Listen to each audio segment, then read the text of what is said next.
लेकिन वध देवता मंडप ऐसे ही छिपकर नहीं रह सकता। यह स्पष्ट है कि प्रकाश का पर्दा भले ही भयानक हो, लेकिन हिल नहीं सकता और इसे नियंत्रित करने के लिए अपार जनशक्ति की आवश्यकता होती है। जब तक ज्ञानोदय संप्रदाय और ये अन्य लोग हमला करना बंद कर देंगे और केवल वध देवता मंडप की रखवाली करेंगे, अगर एक भी व्यक्ति बाहर निकलता है तो वे उसे मार डालेंगे। मुझे डर है कि वध देवता मंडप की आर्थिक जंजीर टूटने में ज्यादा समय नहीं लगेगा।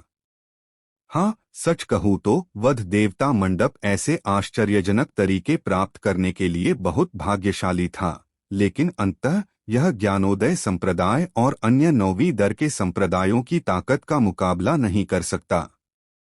अगर प्रणव और अन्य लोगों में थोड़ी भी समझ है तो वे फिर से जबरदस्ती हमला करने का आदेश नहीं देंगे। पास से चर्चा की आवाजें आ रही थीं। समीक्षा की खूबसूरत आंखें रंग से चमक उठीं जब उसने शहर की दीवार पर बैठी श्वेत वस्त्रधारी आकृति को दूर से देखा। देव, क्या तुम सचमुच कोई और चौंकाने वाला तरीका बना सकती हो? उसी समय प्रणव और बाकी लोगों को आखिरकार समझ आ गया। पहले वे वध देवता मंडप को नष्ट करने के लिए बहुत उत्सुक थे, जिसकी वजह से उन्हें 40,000 लोगों की भारी कीमत चुकानी पड़ी। अब होश में आकर उन्होंने अपनी हरकतें बंद कर दी। सब लोग यहीं मेरा इंतजार करो। अगर वध देवता मंडप 1 साल तक छिपा रहे तो तुम भी यहीं 1 साल रुको।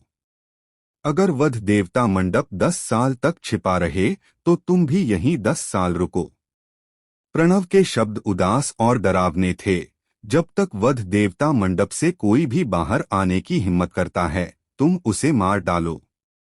इस संप्रदाय को विश्वास नहीं है कि वे जीवन भर वध देवता मंडप में छिपे रह सकते हैं। हाँ।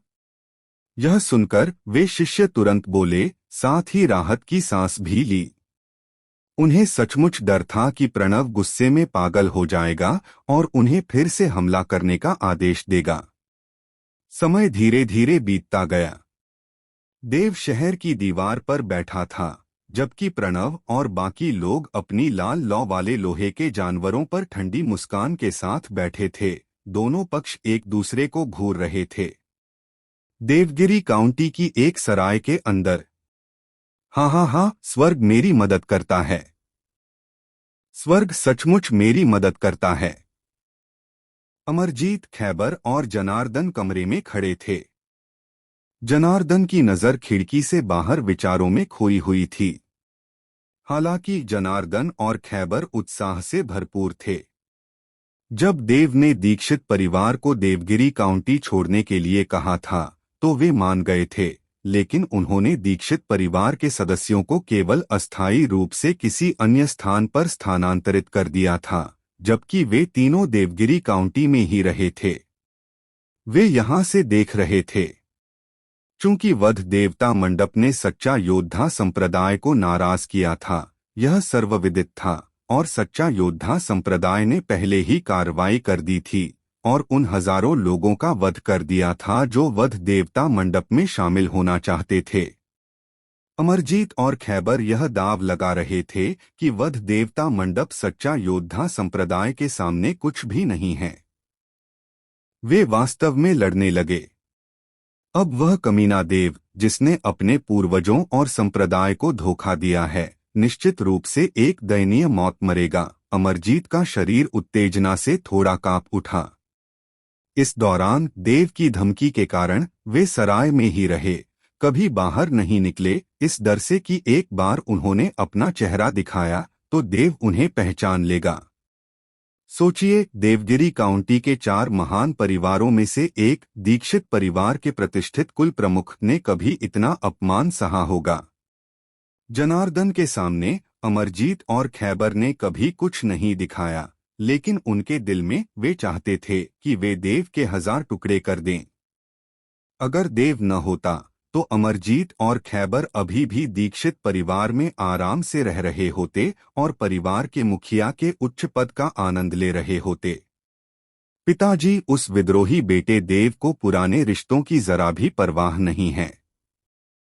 यह अफसोस की बात है कि आप उसके सगे दादा हैं, जो बचपन में उससे बहुत प्यार करते थे, और अब थोड़ी सी ताकत पाकर वह आपके साथ ऐसा व्यवहार कर रहा है।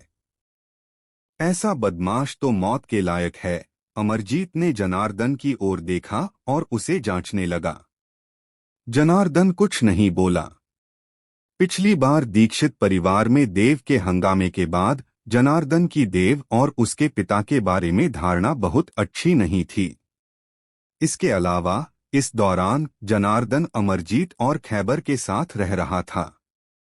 देव और उसके पिता की बुराई अमरजीत और खैबर ने लगभग पूरी कर दी थी, इसलिए भले ही जनार्दन अब भी देव और रणवीर में अच्छाई देखता था, लेकिन इन दुर्भावनापूर्ण शब्दों ने उसे पूरी तरह से खत्म कर दिया था। यह सब देव की ही देन है, जिसने हमें इस मुकाम तक पहुंचाया है। खैबर ने भी ठंडी खींच से कहा, बुरे लोगों को अपने ही बुरे लोगों से निपटना पड़ता है। देव ने सोचा था कि एक संप्रदाय स्थापित करके और थोड़ी शक्ति प्राप्त करके वह सचमुच अधर्मी हो सकता है। उसने तो सच्चा योद्धा संप्रदाय को भी अपमानित करने की हिम्मत की। अगर वध देव मंडप को नष्ट नहीं किया गया तो मैं खैबर तुरंत देवगिरी काउंटी छोड़ दूंगा और यहाँ फिर कभी कदम नहीं रखूंगा। क्या दीक्षित परिवार के सभी शिष्य बस गए हैं? जनार्दन ने अचानक पूछा। हाँ, वे पहले ही बस गए हैं। खैबर हिचकिचाई, फिर उदास होकर बोली, बात बस बड़े भाई की है, वो सुनता ही नहीं, मानो देव से बहुत डरता हो। देव ने उसे जाने को कहा था और वो सचमुच चला गया। तुम्हारा बड़ा भाई देव से नहीं डरता, बल्कि इन सांसारिक झगड़ों से थक गया है। जनार्दन एक पल चुप रही, फिर अचानक आह भरी, शायद उसका चुनाव भी सही है। सही? अमरजीत की आंखें उठीं। पिताजी, उसका चुनाव बिल्कुल गलत है, क्योंकि अब ज्यादा समय नहीं है जब सच्चा योद्धा संप्रदाय वध देवता मंडप को नष्ट कर देगा। उस समय रणवीर और देव को अपने साथ रखने के लिए हमारे दीक्षित परिवार की भी जरूरत पड़ सकती है। वध देवता मंडप के नष्ट होने के साथ सच्चा योद्धा संप्रदाय का प्रकोप संभवतः चंदेल परिवार को भी अपनी चपेट में ले लेगा।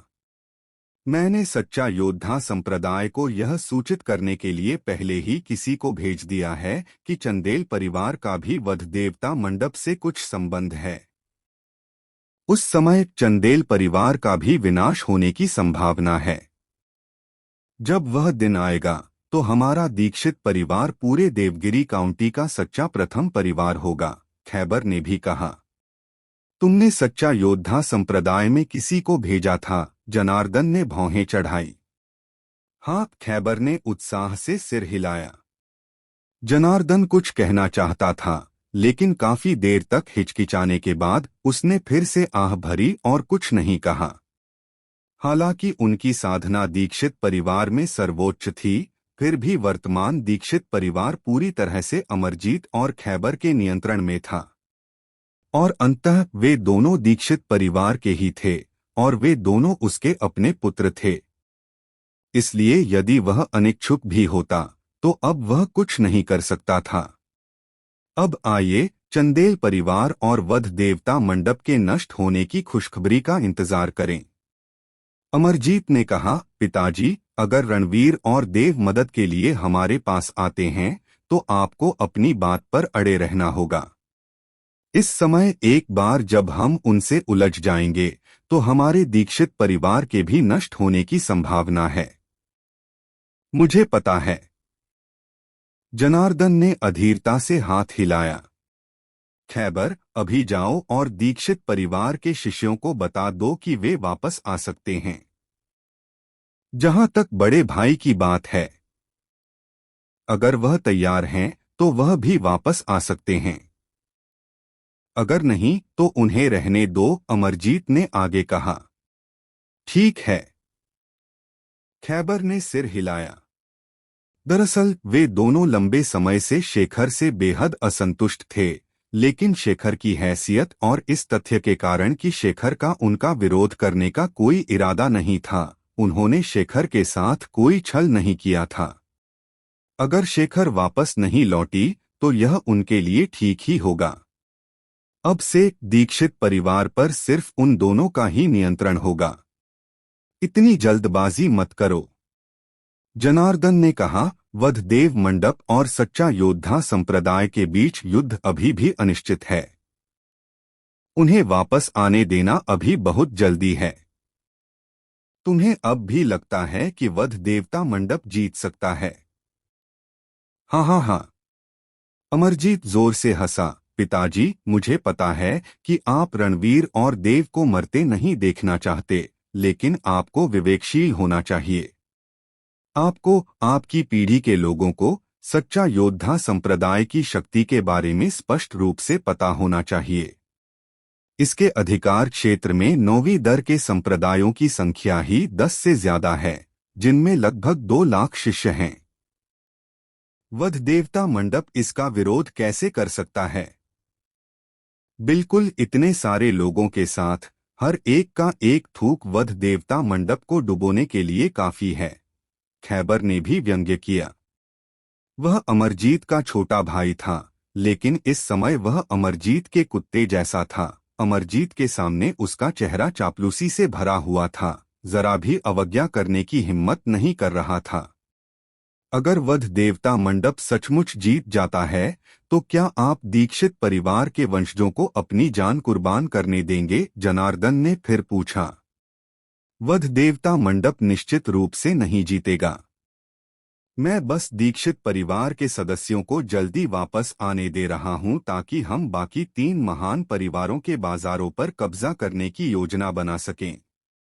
वरना हमारे पास पर्याप्त जनशक्ति नहीं होगी, अमरजीत ने गर्व से कहा। उसे पूरा विश्वास था कि वध देवता मंडप जरूर हार जाएगा, क्योंकि सच्चा योद्धा संप्रदाय बहुत ज्यादा शक्तिशाली था, बहुत ज्यादा। सच्चा योद्धा संप्रदाय की शक्ति लोगों के दिलों में गहराई से समा गई थी और उसे मिटाना मुश्किल था।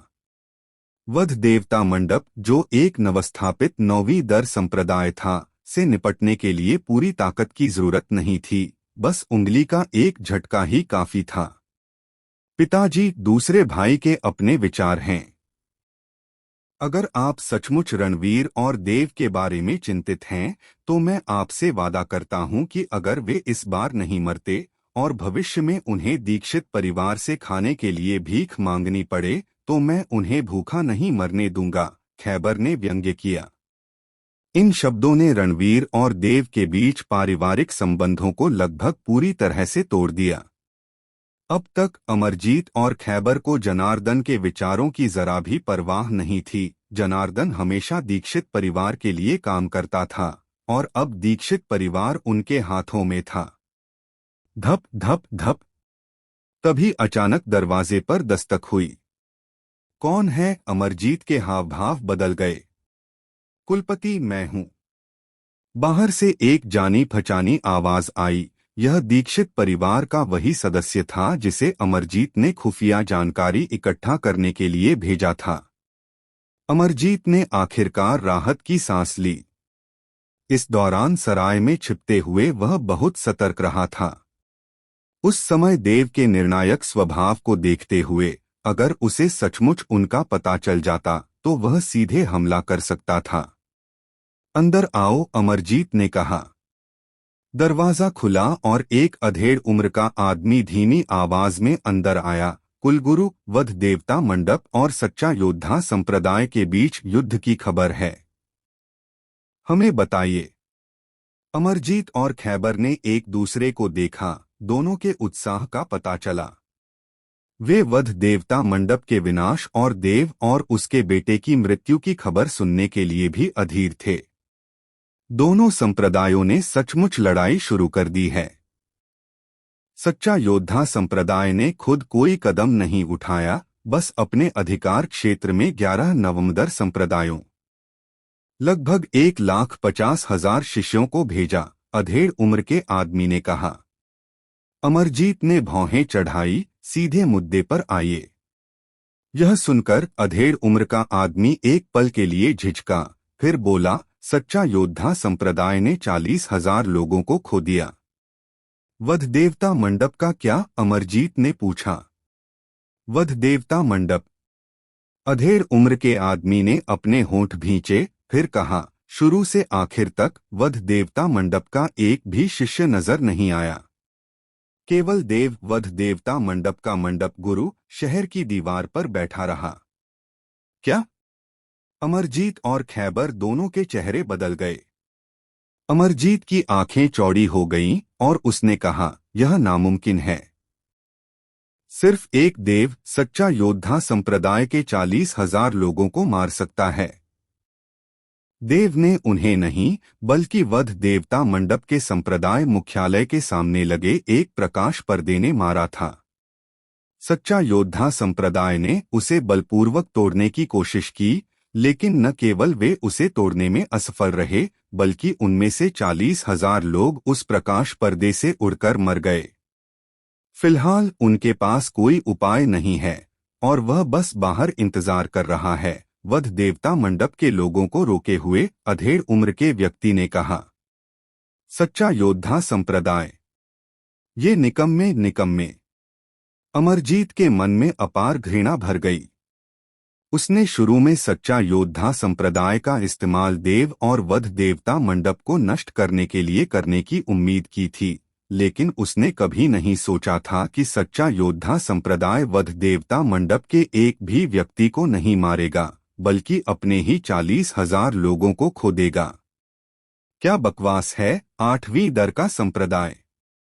मुझे लगता है कि सच्चा योद्धा संप्रदाय तो बस एक नाम है, खैबर ने भी नाराजगी से भरकर कहा। सिर्फ जनार्दन का बूढ़ा चेहरा कांप उठा और उसके दिल की आह और भारी हो गई। सौभाग्य से, हालांकि सच्चा योद्धा संप्रदाय वध देवता मंडप में प्रवेश नहीं कर सकता, लेकिन उसे घेरकर वध देवता मंडप के लोग बाहर भी नहीं आ सकते। सभी मानते हैं कि वध देवता मंडप सिर्फ उस प्रकाश पर्दे पर निर्भर है। लेकिन अगर वे साधना करके जीवित रहना चाहते हैं, तो वे संप्रदाय मुख्यालय में हमेशा के लिए नहीं रह सकते। जैसे ही वे बाहर निकलेंगे, सच्चा योद्धा संप्रदाय उन्हें तुरंत मार डालेगा, अधेड़ उम्र के व्यक्ति ने आगे कहा। यह सुनकर अमरजीत के चेहरे के भाव आखिरकार थोड़े नरम पड़ गए। यह सच है। वध देवता मंडप में केवल कुछ हजार लोग हैं, वे अंततः सच्चा योद्धा संप्रदाय के सामने कुछ भी नहीं हैं। जैसे जैसे समय बीतता जाएगा, वध देवता मंडप निश्चित रूप से टिक नहीं पाएगा। ऐसे में हमारे दीक्षित परिवार के शिष्यों को अपनी वापसी में देरी करनी होगी। जानकारी इकट्ठा करते रहो। जैसे ही वध देवता मंडप नष्ट हो जाए, तुरंत रिपोर्ट करो, खैबर ने आदेश दिया। हाँ। बोलने के बाद अधेड़ उम्र का आदमी गुस्से से भड़क गया और पीछे हट गया। देव, मुझे नहीं लगता कि तुम सचमुच एक स्थापित अष्टम श्रेणी संप्रदाय से मुकाबला करने की क्षमता रखते हो, अमरजीत ने दांत पीसते हुए बुदबुदाया। इस बीच वध देवता मंडप के संप्रदाय मुख्यालय में प्रकाश का पर्दा अभी भी मंद मंद चमक रहा था, मानो लहरें परत दर परत पूरे शहर की दीवार के चारों ओर फैल रही हों। प्रकाश के पर्दे के अंदर देव शहर की दीवार पर बैठा था। उसके बगल में जमीन पर संतरे के छिलके बिखरे पड़े थे। उसके हाथ में अभी भी एक छिला हुआ संतरा था, जिसे वह बड़े चाव से खा रहा था। शहर की दीवार से लगभग 2 ली की दूरी पर प्रणव और अन्य लोग गुस्से से भरी निगाहों से उस जगह को घूर रहे थे। अगर एक भी व्यक्ति वध देवता मंडप से बाहर निकलता, तो शायद उनकी निगाहें ही उसे मार डालती। कितना उबाऊ। देव के शब्द शांत और कोमल थे, फिर भी बाकी 1,10,000 लोग उसे साफ सुन सकते थे। क्या यही सच्चा योद्धा संप्रदाय की ताकत है? यह मुझे इतना डराता है कि मेरे पैर थोड़े कमजोर हो गए हैं। अगर तुम जोर जोर से हमला करते रहे, तो शायद यह प्रकाश का पर्दा सचमुच टिक नहीं पाएगा। देव, तुम वहां खड़े होकर ही घमंडी होने की हिम्मत कर सकते हो। प्रणव लाल लौ वाले लोहे के जानवर पर बैठा, ठंडी सांस लेते हुए बोला, अगर हिम्मत है तो यहाँ आओ और यह संप्रदाय खुद तुमसे निपटेगा। सिर्फ तुम, देव ने उपहास किया। अगर बाहर आने की हिम्मत नहीं है तो उस प्रकाश पर्दे में ही रहो। मुझे नहीं लगता कि वध देवता मंडप के लोग हमेशा अंदर रह सकते हैं। जिस क्षण वे बाहर निकलेंगे उनकी मृत्यु हो जाएगी, राघव ने भी कहा। कौन बचेगा और कौन मरेगा यह अभी तय नहीं है, देव ने उदासीनता से कहा। तो उन्हें बाहर आकर कोशिश करने दो। कल्पेश ने दांत पीस लिए। जब से देव ने उसे पिछली बार धमकी दी थी, लगभग अपनी जान गंवा दी थी और 30 करोड़ स्वर्ण मुद्राएं चुकानी पड़ी थीं, तब से कल्पेश हमेशा देव के टुकड़े टुकड़े करना चाहता था। इस बार उसने सोचा था कि गठबंधन सेना का इस्तेमाल करके सीधे वध देवता मंडप पर हमला करेगा और फिर देव को अपनी जान लेने से पहले कुछ बार घुटने टेकने और प्रणाम करने पर मजबूर करेगा। लेकिन उसने ऐसे नतीजे की कभी उम्मीद नहीं की थी। यहाँ सिर्फ जुबानी जंग, कितनी बेरुखी। देव ने अपने हाथ में आखिरी संतरा खत्म किया, धीरे से खड़ा हुआ, अपनी बाहें फैलाईं और आलस से जम्हाई ली। अगले ही पल वह अचानक शहर की दीवार से नीचे कूद गया और सीधे प्रकाश पर्दे से बाहर निकल गया। यह देखकर प्रणव और बाकी लोगों की आंखें चौड़ी हो गईं और वे अचानक खड़े हो गए। उसने सचमुच बाहर आने की हिम्मत की। एक मौत की तलाश में पागल।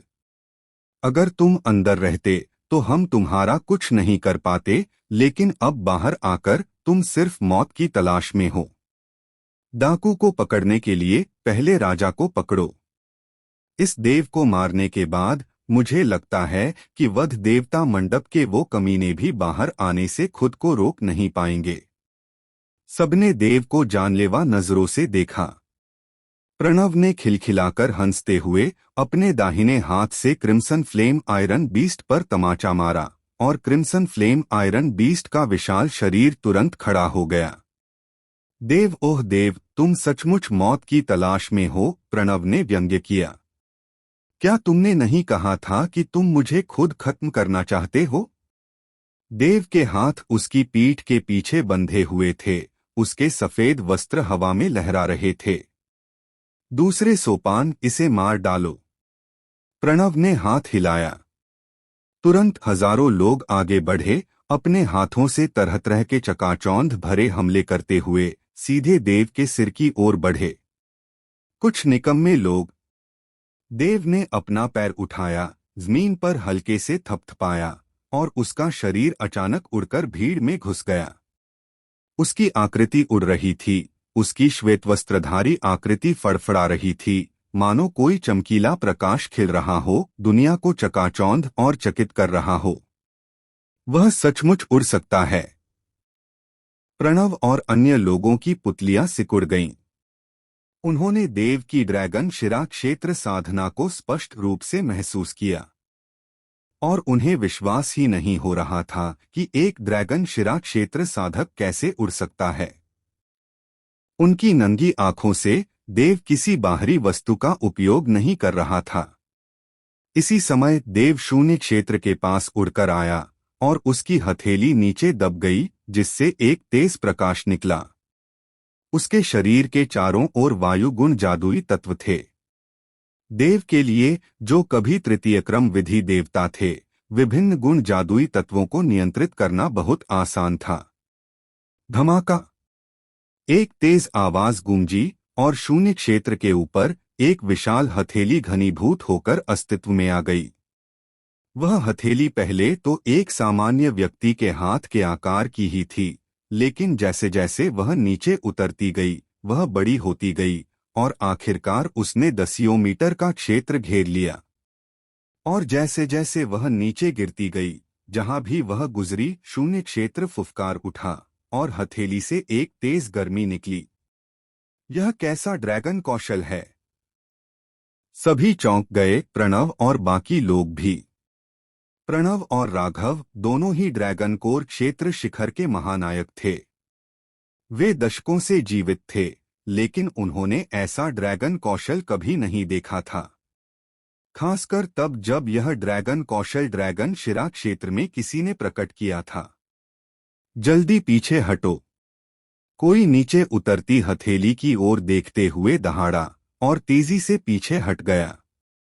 पलक झपकते ही भीड़ में दसियों मीटर का एक निर्वात क्षेत्र दिखाई दिया, लेकिन उनकी पीछे हटने की गति देव की आक्रमण गति से तेज कैसे हो सकती थी।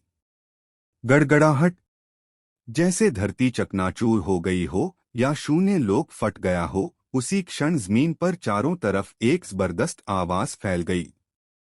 धूल का गुबार उठा, चारों तरफ छा गया और इस एक ताड़ के पेड़ ने सैकड़ों लोगों को कुचलकर मांस का लेप बना दिया। उनके शरीर पूरी तरह से गायब हो गए और आग की लपटों की तपती गर्मी में सिर्फ काले धुएं के गुबार निकल रहे थे। वह तो सिर्फ ड्रैगन शिरा लोक में है, उसके पास इतनी ताकत कैसे हो सकती है। प्रणव और बाकी लोग भी पीछे हटने की तैयारी में थे। अगर उन्होंने इसे अपनी आंखों से नहीं देखा होता तो उन्हें अपने सामने घट रहे दृश्य पर सचमुच यकीन नहीं होता। मानव तरंग युक्तियां। एक मजबूत अभ्यासी के लिए जो उड़ सकता था, मानव तरंग युक्तियां किस काम की। धमाका, देव ने फिर वार किया, लेकिन इस बार ताड़ का पेड़ बहुत बड़ा नहीं था। वह सिर्फ 2 मीटर लंबा था और उस पर लगा आग जैसा लाल रंग गायब हो गया था। उसकी जगह सुनहरा हो गया था। धातु, लकड़ी, जल, अग्नि और पृथ्वी, इन 5 तत्वों में से धातु वध का कारक है। अग्नि गुण की तुलना में धातु गुण की आक्रमण शक्ति विनाशकारी थी, जो कई गुना बढ़ सकती थी। उस हथेली में कोई विचलन नहीं था, उसका लक्ष्य बिल्कुल स्पष्ट था। कल्पेश, जो भीड़ के बीच पाताल लोक के चंद्रराक्षस पर बैठा था। हथेली के हमले को देखकर कल्पेश का चेहरा एकदम बदल गया और वह तुरंत पीला पड़ गया। उसने स्पष्ट रूप से देखा कि जैसे ही हथेली शून्य लोक को चीरती हुई गई, शून्य लोक एक बड़ी दरार से फटता हुआ प्रतीत हुआ और उसमें से वास्तव में एक काली रोशनी निकली। कल्पेश, जल्दी से पीछे हटो, प्रणव चिल्लाया। कल्पेश ने दांत पीस लिए। उसे पीछे हटना कैसे नहीं आता था। फुफकार। उसकी ड्रैगन को लोक मध्य चरण साधना पूरी तरह से प्रस्फुटित हो गई और उसके नीचे स्थित पाताल लोक के चंद्र जानवर को भी एक बड़ा संकट महसूस हुआ और वह तुरंत दहाड़ता हुआ जमीन पर सरपट दौड़ने लगा। अगर मैं तुम्हें मारना चाहूं तो क्या तुम भाग सकते हो? शून्य लोक से देव की शांत आवाज आई।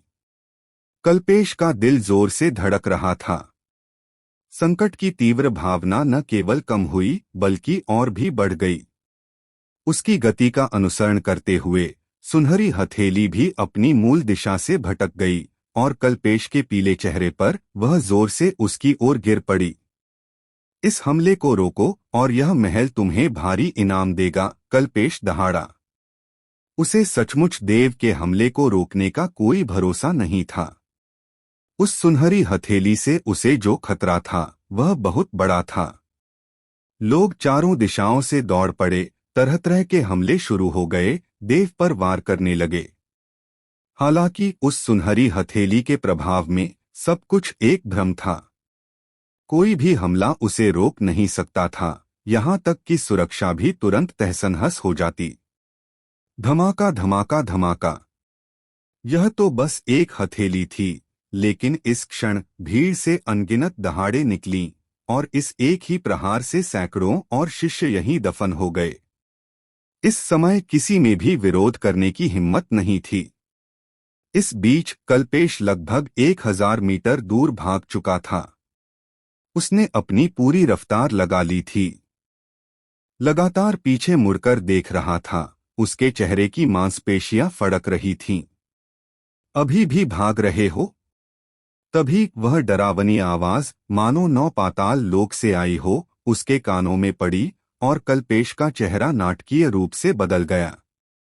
उसने अचानक अपना सिर घुमाया तो देखा कि सफेद वस्त्रधारी आकृति दूर शांत खड़ी थी। उसके नाजुक चेहरे पर एक मुस्कान थी, लेकिन वह मुस्कान किसी राक्षस जैसी थी।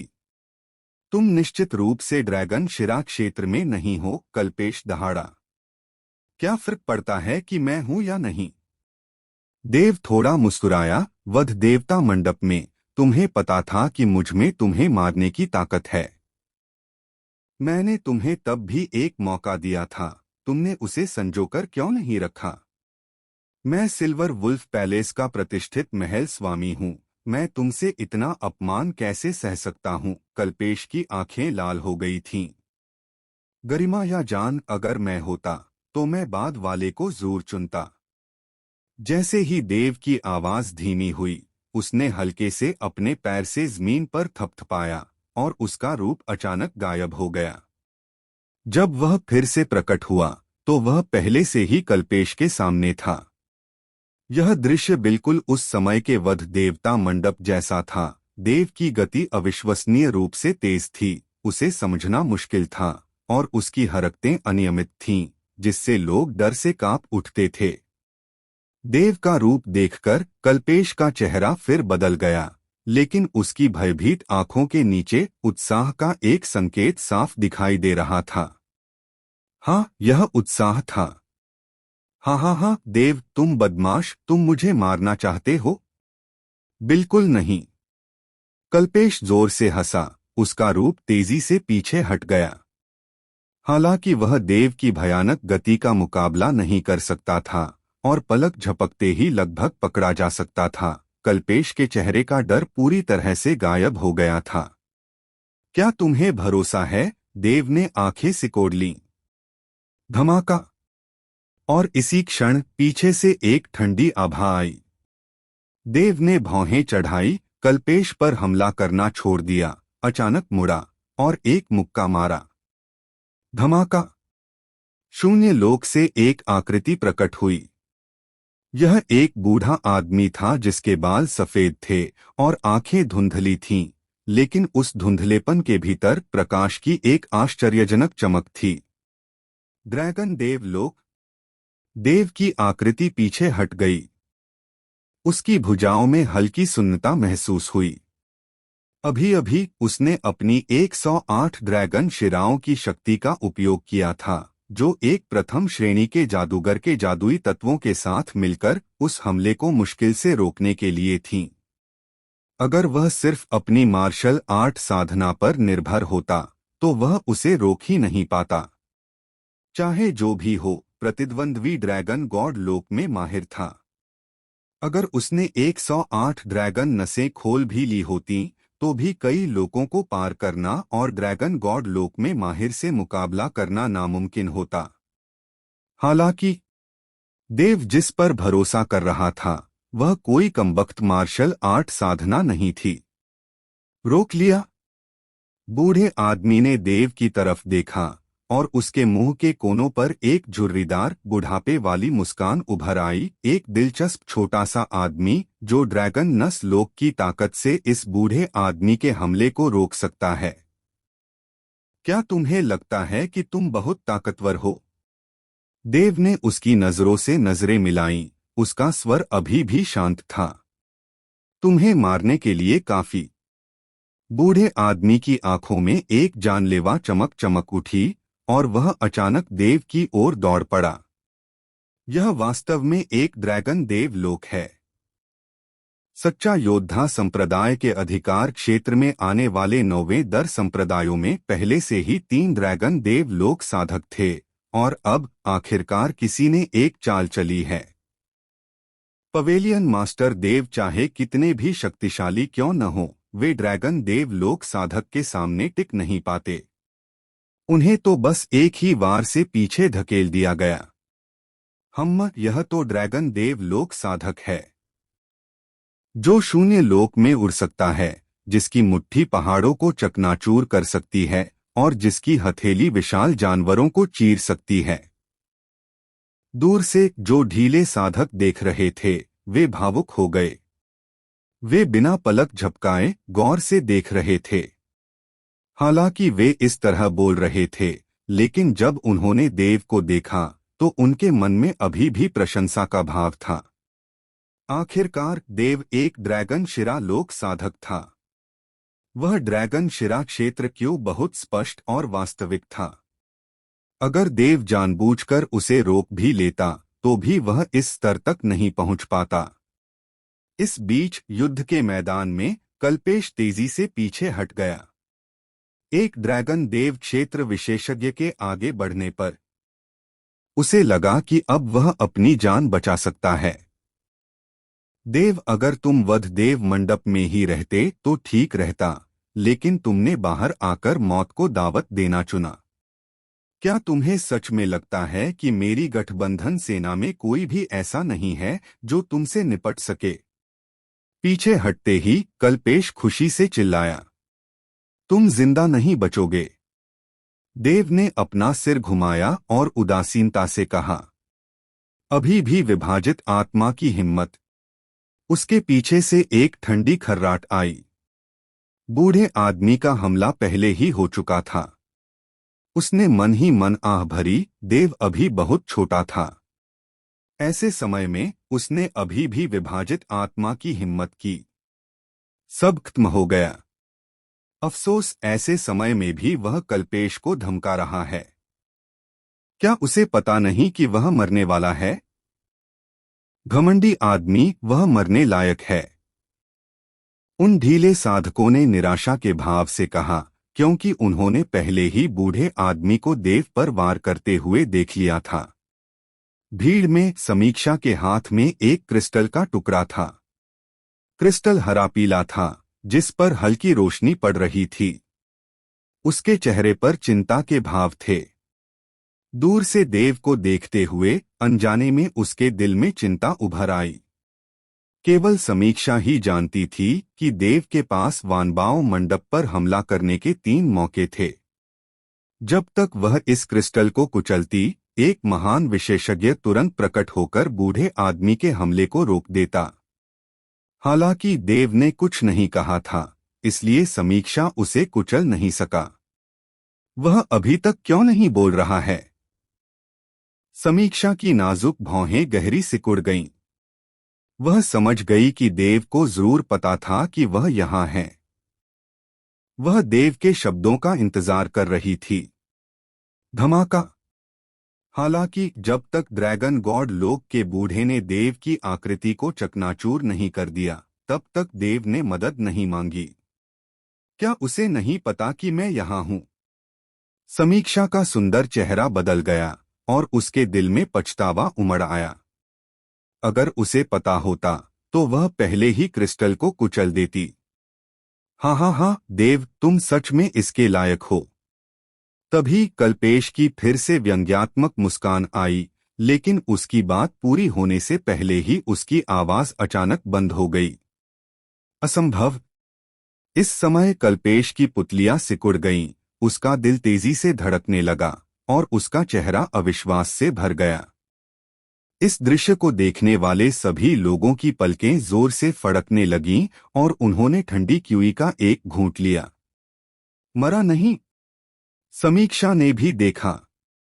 देव का शरीर सचमुच चकनाचूर हो गया था, लेकिन खून या मांस के छींटे नहीं थे। वह तो बस एक प्रतिबिंब था। यह।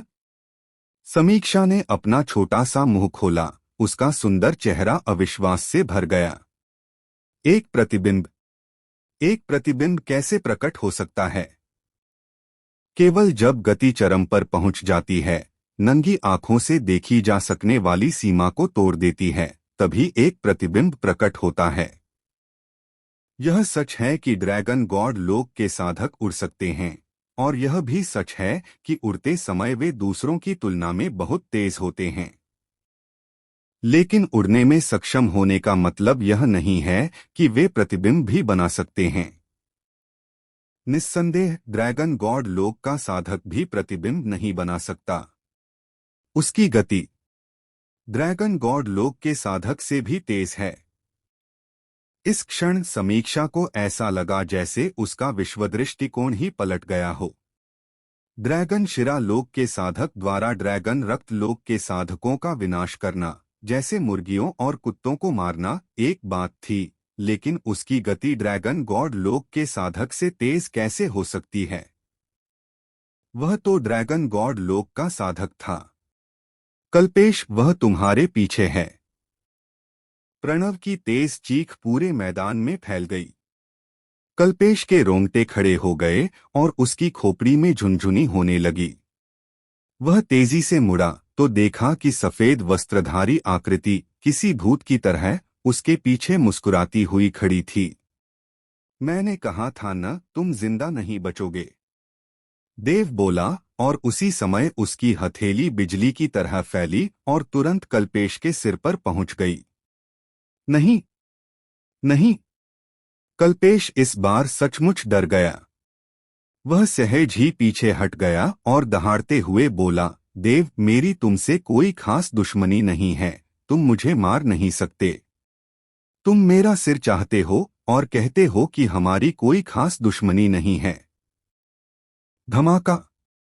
जैसे ही ये शब्द निकले, देव की हथेली कल्पेश के सिर पर जोर से लगी।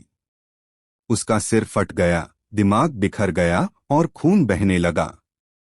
देव के हमले का सामना करते हुए कल्पेश के पास प्रतिक्रिया करने का समय नहीं था।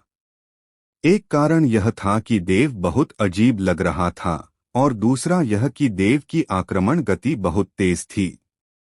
कल्पेश की मृत्यु के साथ पूरा क्षेत्र शांत हो गया।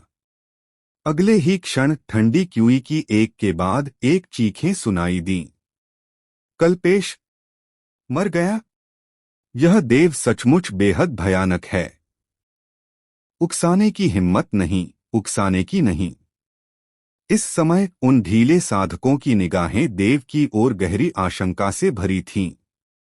देव की गति स्पष्ट रूप से ड्रैगन देव लोक के साधक से भी तेज थी, लेकिन उसने उस बूढ़े व्यक्ति से युद्ध नहीं किया। इसके बजाय वह कल्पेश का पीछा करता रहा, उसे देरसबेर मार डालने का दृढ़ निश्चय कर लिया। इसने देव के प्रतिशोधी स्वभाव को पूरी तरह से प्रदर्शित कर दिया। ऐसे व्यक्ति को कौन अपमानित करने की हिम्मत करेगा? अगर कोई ऐसा करता तो वे खाते पीते और सोते हुए भी बेचैन रहते। कमीने! बूढ़ा आदमी गुस्से से दहाड़ा। उसने सोचा भी नहीं था कि देव उसके सामने कल्पेश को मार डालेगा। अगर यह बात बाहर आ गई तो उसका ड्रैगन देव लोक का चेहरा कहाँ होगा? छोटे कमीने, मेरे लिए मर जा! बूढ़ा आदमी गुस्से से भर गया। उसने बार बार हाथ हिलाए और अनगिनत हथेलियां ड्रैगन देव लोक की भयानक शक्ति लेकर देव पर टूट पड़ी। शून्य लोक बार बार गड़गड़ा रहा था। ड्रैगन देव लोक के साधक की शक्ति वाकई भयानक थी। शून्य लोक टूटता हुआ प्रतीत हो रहा था, मानो आकाश के फटने की आवाज के समान प्रकाश चमक रहा हो। हालांकि देव ने उसके हमलों पर ध्यान नहीं दिया। इसके बजाय उसने शून्य लोक पर कदम रखा और उसकी आकृति प्रतिबिंबों की धारियों में बदल गई, जो सीधे राघव की ओर बढ़ रही थीं। देव को अपनी ओर दौड़ता देख राघव की पुतलियां सिकुड़ गईं और उसने तुरंत अपने नीचे मौजूद लाल लौ वाले लोहे के जानवर को थपथपाया।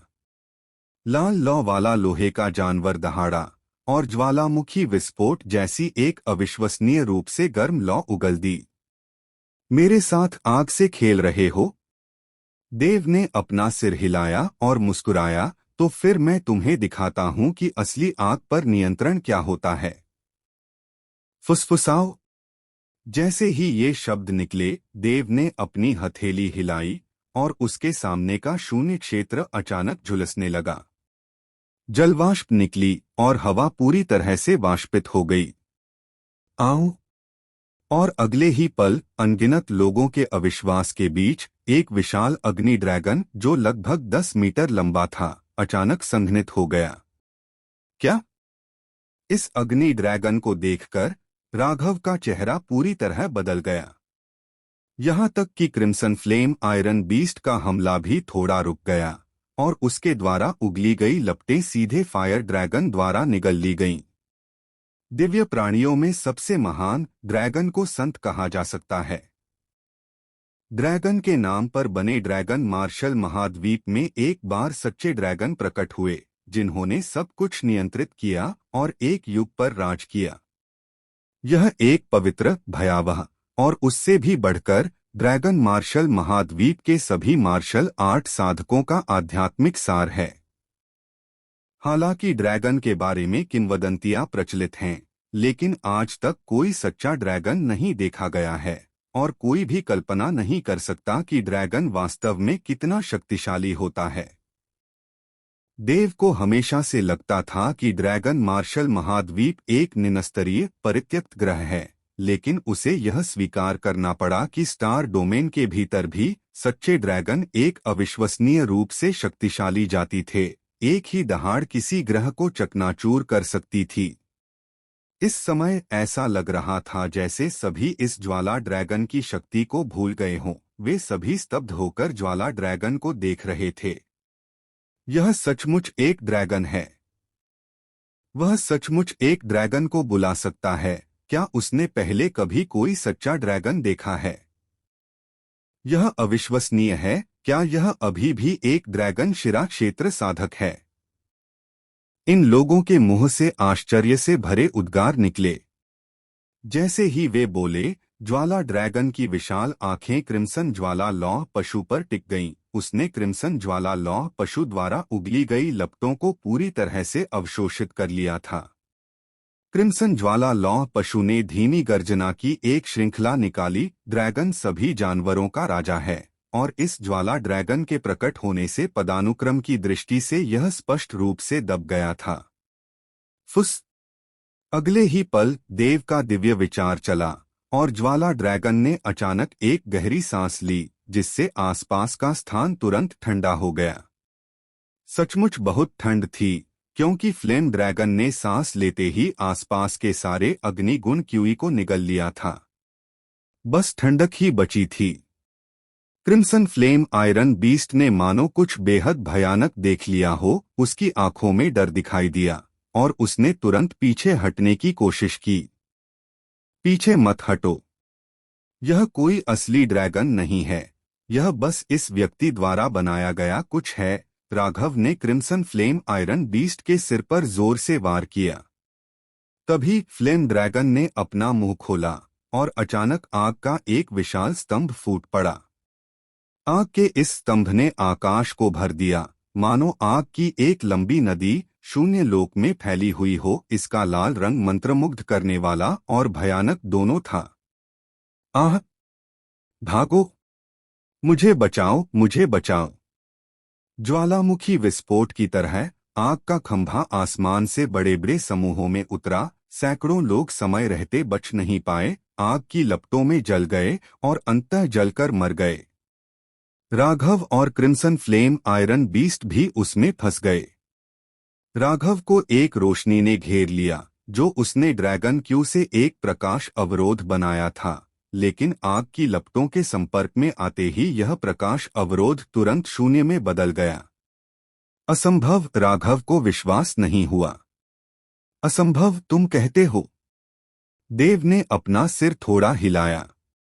मूर्ख! क्या उसने सोचा था कि उसके शरीर पर केवल एक प्रकाश अवरोध एक मैजिस्टर द्वारा छोड़े गए crimson flame fire dragon art को रोक सकता है?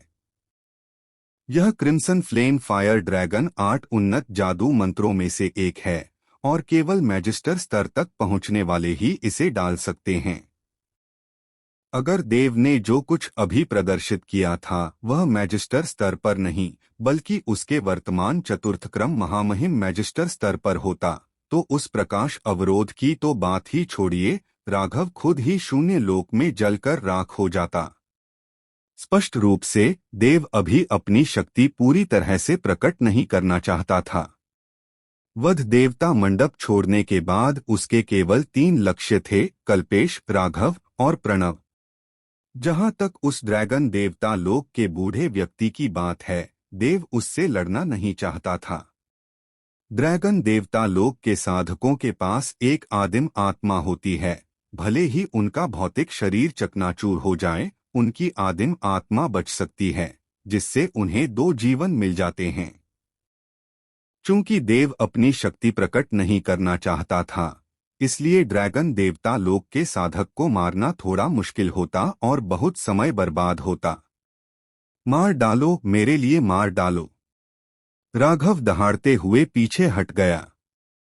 साथ ही उसने एक कांपते हुए शिष्य को पकड़ लिया और एक ही हथेली के वार से उसके टुकड़े टुकड़े कर दिए। जो कोई भी पीछे हटने की हिम्मत करेगा, उसका यही हश्र होगा। यह देखकर सभी शिष्य कांप उठे, दांत पीस लिए और देव की ओर दौड़ पड़े।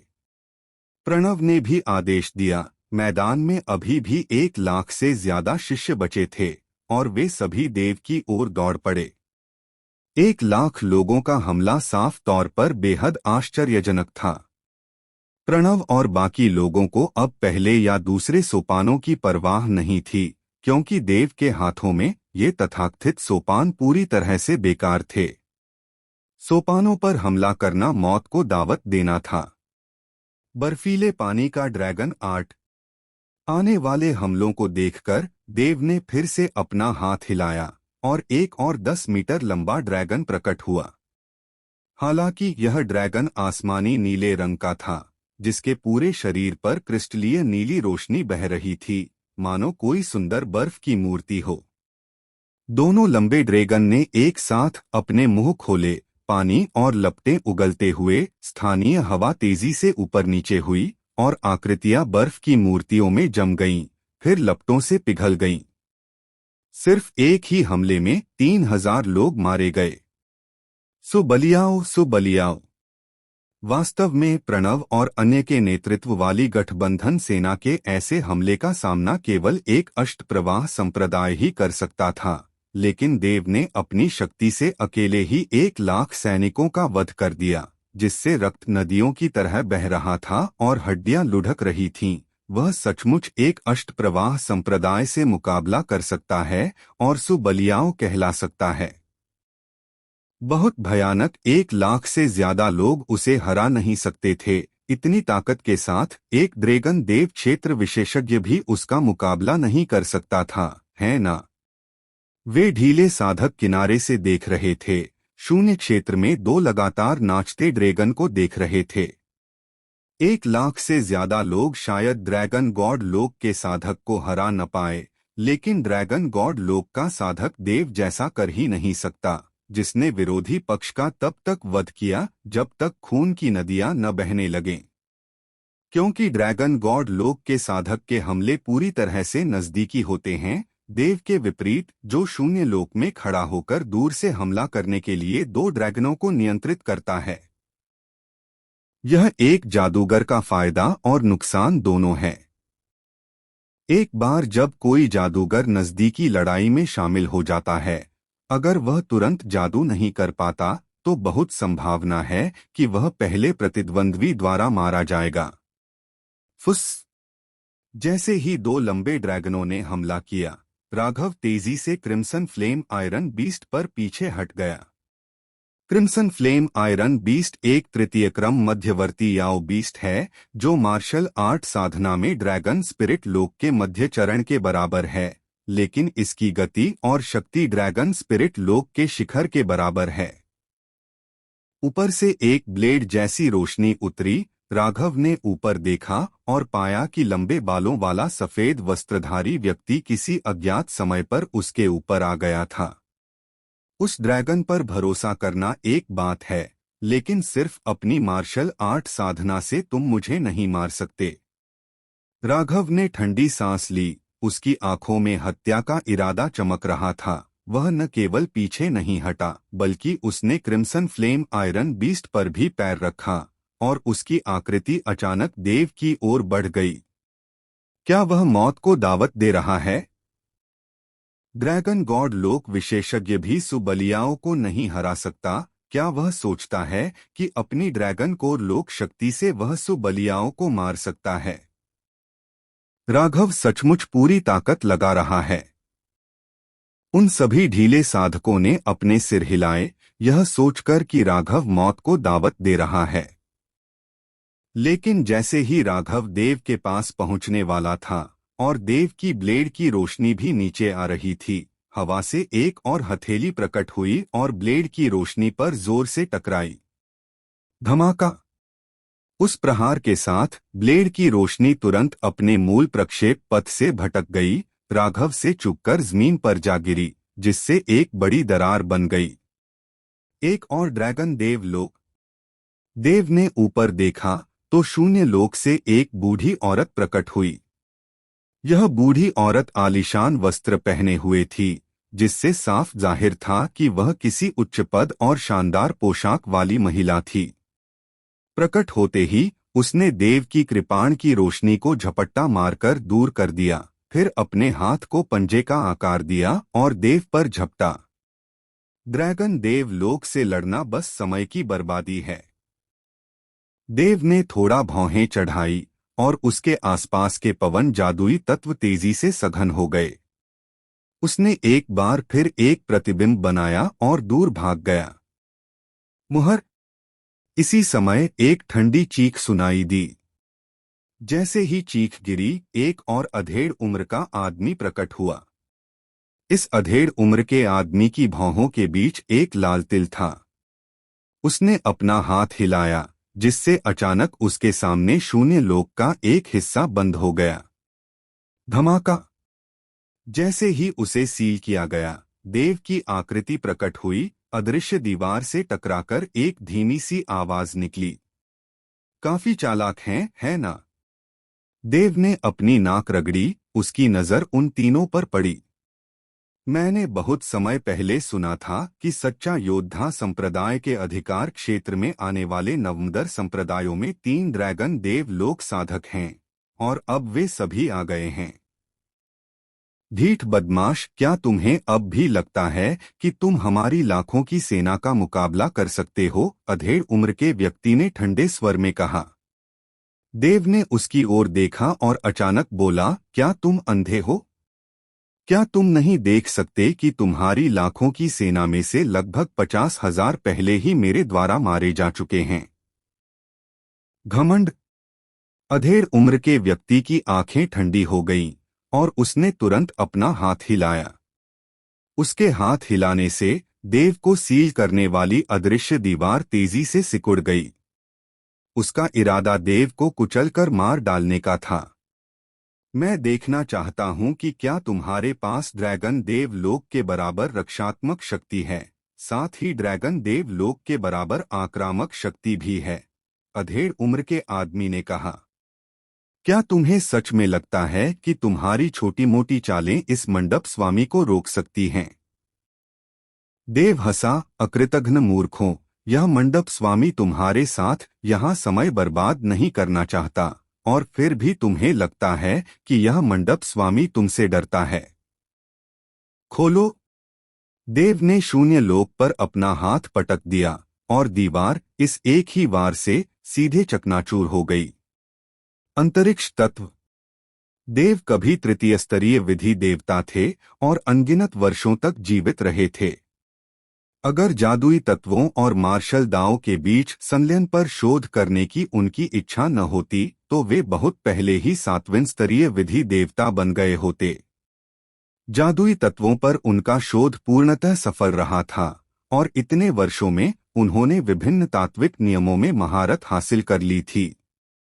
क्या इस अधेड़ व्यक्ति की शून्य क्षेत्र की दीवार सचमुच सोचती थी कि वह उसे रोक सकती है? भले ही वह 10 गुना ज्यादा शक्तिशाली हो, देव का अंतरिक्ष जादुई तत्व उसे छोड़ते ही चकनाचूर कर देगा। हम! अधेड़ व्यक्ति ने भौहें चढ़ाई, उसे विश्वास नहीं हो रहा था। उसने इस शून्य क्षेत्र की दीवार को शून्य सीलिंग कला कहा, जिसका मुख्य उद्देश्य लोगों को सील करना और उनकी शक्ति का उपयोग करके उन्हें कुचलकर मार डालना था। ड्रैगन गॉड क्षेत्र का साधक बनने के बाद से उसने अंतरिक्ष नियम के कुछ सार को सूक्ष्मता से समझ लिया था। यह चाल हमेशा कारगर रही, यहाँ तक कि उसी स्तर का ड्रैगन गॉड क्षेत्र का प्रारंभिक चरण का साधक भी अगर उसमें फंस जाए तो बच नहीं सकता था।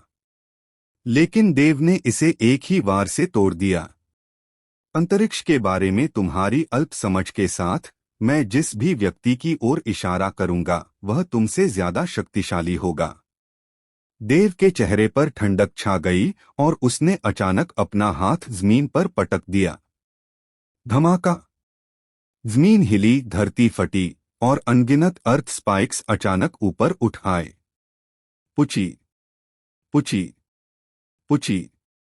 खून के छींटे पड़ने की आवाज आई और जहां भी अर्थ स्पाइक्स थे, अनगिनत शिष्य सीधे भेद दिए गए। यह चाल पहले स्लॉटर गॉर पैवेलियन में किसी ने इस्तेमाल की थी, लेकिन उसमें और देव ने जो किया था उसमें जमीन आसमान का अंतर था। एक ही वार से 10,000 लोग मारे गए।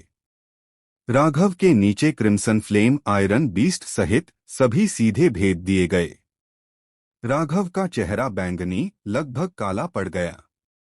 उसे सचमुच समझ नहीं आ रहा था कि देव को घेरे हुए 3 ड्रैगन गॉड रियल्म साधकों के बावजूद देव उसे निशाना क्यों बना रहा था। क्या तुम्हें सचमुच मुझे मारना है? राघव दहाड़ा। न केवल आप बल्कि वह भी। देव ने प्रणव की ओर इशारा किया, जिससे प्रणव का चेहरा तुरंत बिगड़ गया। अब तक स्थिति उनके नियंत्रण से बाहर हो चुकी थी। प्रणव और अन्य गठबंधन सेना शुरू में आक्रामक और आश्वस्त थी, यह मानते हुए कि पहला सोपानक वध देवता मंडप को नष्ट कर सकता है। अन्य सेनाएं वहां थीं, पहली तो आकस्मिकताओं के लिए तैयार रहने के लिए और दूसरी दुनिया को भयभीत करने के लिए। लेकिन किसने सोचा होगा कि पहले सोपानक ने उस प्रकाश पर्दे के नीचे मरने से पहले एक बाल भी नहीं छुआ होगा। फिर भी प्रणव और अन्य अभी भी भयभीत नहीं थे, क्योंकि उनके पास अभी भी 1,00,000 सैनिकों वाली सेना और 3 ड्रैगन देवता क्षेत्र की शक्तियां थीं।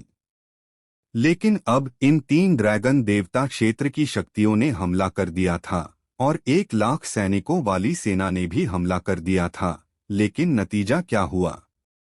नतीजा यह हुआ कि 3 ड्रैगन देवता क्षेत्र साधकों और 1,00,000 सैनिकों वाली सेना की घेराबंदी में देव ने एक बार फिर 15,000 लोगों का कत्लेआम कर दिया। अब गठबंधन सेना में 1,00,000 से भी कम लोग बचे हैं, जो 11 नवंबर संप्रदायों में बंटे हुए हैं और प्रत्येक संप्रदाय में 10,000 से भी कम शिष्य हैं। यह उन हजारों शिष्यों की तुलना में सचमुच बहुत बड़ा अंतर है जो ज्ञानोदय संप्रदाय और सागर संगम संप्रदाय जैसे अनुभवी नवंबर संप्रदायों के अपने चरम काल में थे। इस युद्ध के बाद स्लॉटर गॉड पैवेलियन तुरंत प्रसिद्ध हो गया। प्रणव, राघव और कल्पेश इस गठबंधन सेना के नेता थे। इनमें से प्रणव और राघव ज्ञानोदय संप्रदाय और सागर संगम संप्रदाय के संप्रदाय गुरु भी थे। सभी जानते थे कि देव के अपने प्रतिशोधी स्वभाव के अलावा देव ने उन्हें मारने पर जोर क्यों दिया। इसका एक महत्वपूर्ण कारण था बंदरों को चेतावनी देने के लिए मुर्गे को मारना। वे सभी संप्रदाय गुरु थे, उन्हें मारने से ड्रैगन गॉड लोक के साधक को मारने से ज्यादा प्रसिद्धि मिलती। फुसफुसाहट। देव की आकृति प्रकाश की एक किरण में बदल गई और उसके पीछे प्रतिबिंबों की एक श्रृंखला एक रास्ता बनाती हुई प्रतीत हुई। इन प्रतिबिंबों से देव के लक्ष्य पथ का पता लगाया जा सकता था। यह बिल्कुल राघव ही था। देव, मेरा सागर संगम संप्रदाय वध देवता मंडप के साथ युद्ध से हट रहा है, जल्दी रुको। राघव की पुतलियां सिकुड़ गईं, उसका सिर लगभग फटने को हो गया। उसके शब्दों में विनती की हल्की सी झलक थी। बहुत देर हो गई। हालांकि देव की ठंडी आवाज निर्दयता से भरी थी। ऐसा नहीं था कि वह खून का प्यासा था, न ही वह सचमुच निर्दयी था। बात यह थी कि अगर देव में इतनी ताकत न होती तो राघव इस समय ऐसे शब्द बिल्कुल नहीं कहता, न ही वह देव पर जरा भी दया दिखाता। मर जा! जैसे ही गर्जना हुई, देव राघव से पहले ही पहुंच चुका था। उसकी हथेली पर एक साथ 5 प्रकार के प्रकाश प्रकट हुए। ये 5 प्रकार के प्रकाश एक ताड़कृपाण में बदल गए, जो भारी था और राघव के सिर के ऊपर से नीचे गिरा। घनीभूत अधेड़ उम्र के व्यक्ति ने तुरंत देव के ताड़कृपाण के सामने की जगह को सील करते हुए कहा। बुढ़िया ने भी अपना हाथ हिलाया और सामने एक हल्की बैंगनी सुनहरी ढाल दिखाई दी। यह स्पष्ट रूप से एक निम्न श्रेणी का बैंगनी सुनहरा उपकरण था। अंत में बुढ़िया ने बिना किसी हिचकिचाहट के एक बड़ी घंटी, जो एक निम्न श्रेणी का बैंगनी सुनहरा उपकरण भी था, फेंकी और उसे राघव के शरीर पर रख दिया। वह जानता था कि राघव की गति देव के ताड़कृपाण के सामने बिल्कुल भी नहीं थी, इसलिए बेहतर होगा कि वह भागे नहीं और बचाव के लिए बड़ी घंटी का ही इस्तेमाल करे। इस समय सबकी निगाहें उन पर टिकी थीं। इस समय सभी ने अपनी सांसें रोक लीं। इस समय मैदान में एकदम सन्नाटा छा गया था। तीनों ड्रैगन देव लोक साधक राघव की रक्षा के लिए अपनी पूरी शक्ति लगा देंगे। चूंकि राघव प्रणव की तरह ही सागर संगम संप्रदाय के संप्रदाय गुरु थे, इसलिए वे इस सहयोगी सेना के नेता थे। वे दोनों इन 11 नवमदर संप्रदायों का प्रतिनिधित्व करते थे और वे सच्चा योद्धा संप्रदाय का प्रतिनिधित्व करते थे। कल्पेश को देव ने एल्डर के सामने ही मार डाला था। अगर राघव को भी मार दिया जाता तो इन तीनों ड्रैगन देव लोक साधकों का क्या चेहरा होता? इस गठबंधन सेना का क्या चेहरा होता? सच्चा योद्धा संप्रदाय का क्या चेहरा होता? धमाका! भीड़ की चौकस निगाहों के नीचे 5 रंगों वाला ताड़ का फल तेजी से नीचे उतरा। यह ताड़ का फल 5 रंगों से बना था, नीला, हरा, सुनहरा, लाल और पीला, जो जल, लकड़ी, धातु, अग्नि और पृथ्वी के 5 गुणों का प्रतिनिधित्व करता था। इसे 5 तत्वों का जादुई तत्व भी कहा जाता था। पंचतत्व गुण, चाहे वे मार्शल आर्ट में हों, जादुई तत्वों में हों या रहस्यमय साधकों में हों, बहुत ही सामान्य गुण हैं और सबसे बुनियादी गुण भी। लेकिन इस समय देव ने पंचतत्व गुणों को एक कर दिया। 5 चमकीले रंगों से दिव्य आभा निकल रही थी, आध्यात्मिक क्यूई घूम रही थी और एक अवर्णनीय आभा निकल रही थी। ताड़ के पत्ते ने आकाश और पृथ्वी को ढक लिया, मानो धुंध छा रही हो और मानो लपटें जल रही हों। सुनहरी रोशनी फूट पड़ी, हरी रोशनी उमड़ पड़ी और उससे एक गहन पृथ्वी जैसी आभा निकली। लाल और सुनहरी रोशनी सबसे प्रमुख थी। ये दोनों रंग अग्नि और धातु गुण का प्रतिनिधित्व करते थे, जो संहार के अधिपति थे। गड़गड़ाहट! जैसे ही यह नीचे उतरा, शून्य क्षेत्र फटा हुआ सा प्रतीत हुआ और 10,000 गड़गड़ाहट जैसी एक प्रचंड ध्वनि गूंजी। सभी की नजरों में ऐसा लग रहा था जैसे आकाश और पृथ्वी रंग बदलने वाले हैं। यह देव का अपने पुनर्जन्म के बाद से किया गया सबसे शक्तिशाली हमला था। वृद्ध अधेड़ पुरुष और वृद्ध महिला, तीनों ड्रैगन देव लोक साधकों ने राघव की जान बचाने के लिए अपनी पूरी कोशिश की, यहाँ तक कि बैंगनी सुनहरे रंग की वस्तुएं भी निकालीं। लेकिन देव इन गठबंधन शिष्यों के सामने, उन ढीले साधकों के सामने, सबके सामने राघव को क्यों नहीं मारना चाहेगा? जैसे जैसे घटनाएं इस बिंदु तक पहुंची, राघव एक केंद्र बिंदु बन गया, मानो कोई ऐसी वस्तु जिसे दोनों पक्ष छीनना चाहते हों। तीनों ड्रैगन देव लोक साधक और देव दोनों ही अपनी इच्छा पूरी करने के लिए दृढ़ थे। बहुत शक्तिशाली, बहुत शक्तिशाली। हे भगवान, मैंने सुना है कि जब देव का हान संप्रदाय में मूल्यांकन किया जा रहा था तो उसने एक बार जादू नामक एक आक्रमण किया था। हालांकि उस आक्रमण ने केवल 2 विशाल पत्थर की आकृतियों को संघनित किया था, फिर भी उसने हान संप्रदाय के एक बाहरी संप्रदाय के बुजुर्ग को पूरे चौक में खदेड़ दिया था। अब यह ताड़ का ब्लेड ऐसे उतर रहा है मानो स्वर्ग और धरती को चीर देगा। क्या यह 5 रंगों वाला ताड़ का ब्लेड भी एक जादुई आक्रमण हो सकता है? कल्पना करना कठिन है, वह जादू वास्तव में क्या है? क्या यह कोई ड्रैगन कौशल जैसा कुछ है? उन ढीले साधकों ने अपनी आंखें और मुंह फैलाकर बिना पलक झपकाए उस 5 रंगों वाले ताड़ के ब्लेड के उतरते ही घूरना शुरू कर दिया। भीड़ में समीक्षा की खूबसूरत आंखें चमक से चमक उठीं। वह 5 रंगों वाले ताड़ के ब्लेड को घूरती रही, उसका दिल सदमे से भर गया। अंबर परिवार की युवा कुमारी और वानबाओ मंडप की कर्णधारों में से एक होने के नाते समीक्षा ने पहले भी शक्तिशाली साधकों को युद्ध करते देखा था, लेकिन इस 5 रंगों वाली ताड़ की तलवार ने शक्ति और दृश्य प्रभाव दोनों के मामले में अब तक देखी गई हर चीज को उलट दिया। चीख! अचानक शून्य लोक में एक तीखी चीख गूंजी और सबके शरीर कांप उठे। उन्होंने स्पष्ट रूप से देखा कि 10,000 ली का साफ आसमान वास्तव में फट गया था। पिछले सभी हमलों ने केवल निशान छोड़े थे, यहाँ तक कि सबसे शक्तिशाली हमलों ने भी केवल एक काली रेखा ही छोड़ी थी। लेकिन इसी क्षण जैसे ही ताड़ की तलवार नीचे उतरी, यह शून्य लोक सचमुच बिखर गया।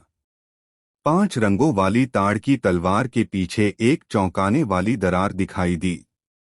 जहां भी 5 रंगों वाली ताड़ की तलवार गुजरती, तुरंत काली रोशनी फैल जाती और एक भयानक चीरने जैसी आवाज सुनाई देती, मानो सूती कपड़ा फट गया हो, लेकिन इतनी तेज कि बहरा कर देने वाली, लोगों के मन पर असर डाल रही थी। नहीं नहीं, राघव सुनहरी घंटी के अंदर था और सुनहरी रोशनी में वह 5 रंगों वाली ताड़ की तलवार को नीचे उतरते हुए देख सकता था। उसे यकीन नहीं हो रहा था। वह बार बार अपना सिर हिला रहा था और बुदबुदा रहा था, यह इतना मजबूत नहीं हो सकता, वह इतना मजबूत नहीं हो सकता, नामुमकिन।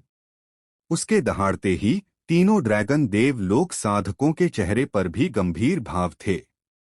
बैंगनी सुनहरी ढाल और बैंगनी सुनहरी बड़ी घंटी उनके सबसे कीमती रक्षात्मक खजाने थे। इससे पहले देव ने 20 निम्न श्रेणी के स्पिरिट स्टोन और वानबाओ मंडप को कार्रवाई करने के 3 मौकों के बदले में वानबाओ मंडप को एक बैंगनी सुनहरी ड्रैगन स्किल बेची थी, और यह बैंगनी सुनहरे रंग का उपकरण स्पष्ट रूप से ड्रैगन स्किल से ज्यादा मूल्यवान था।